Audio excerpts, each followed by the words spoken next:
To North London and Damesh Eze, I should say, a wanted man by North London. Certainly is. We brought you the news earlier on this week that Arsenal were exploring the conditions of a deal potentially for Gyökeres Eze. They continue to explore those conditions.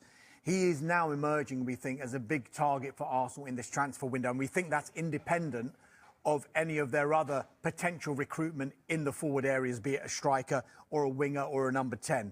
Now, I'm also told today that Gyökeres Eze would be open to a move to Arsenal. He's an ambitious footballer. He wants to play Champions League football. He's obviously an England international as well. We do know that Tottenham Hotspur have also been interested in Eze during this transfer window, but we think now that they are focusing on other targets for now. Right. And so Arsenal, I think, will look at Eze and think, do you know what, he could be perfect for the way we want to play. Not cheap. Of course he's not, and it's good that you mentioned that because it is a release clause situation we've got here. So it's £60 million, we think, which could rise to £68 million.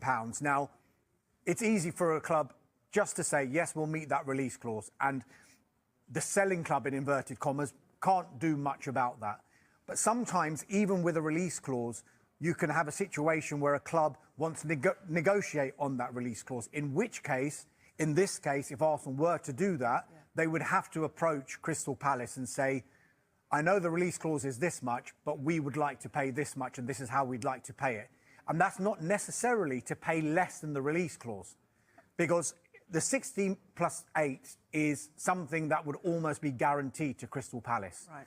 Whereas if Arsenal went in and said, actually, we'd be willing to pay 70 to 75 for argument's sake, and people would say, why would you want to pay more than the release clause? It could be in exchange for favourable payment terms. So it could be the case that the release clause you need to pay in. Mikel Arteta's squad is set to receive the reinforcements required to launch an even stronger Premier League title challenge, but hurdles remain around Victor Gyökeres' arrival from Sporting Lisbon. Arsenal's move for Victor Gyökeres appears to be back on track following various reports around clauses being activated and personal terms being agreed. Yet the biggest stumbling block of all remains with Sporting Lisbon not yet showing signs that they will succumb to accepting a lower fee than his £100 million release clause. The wait goes on for Martin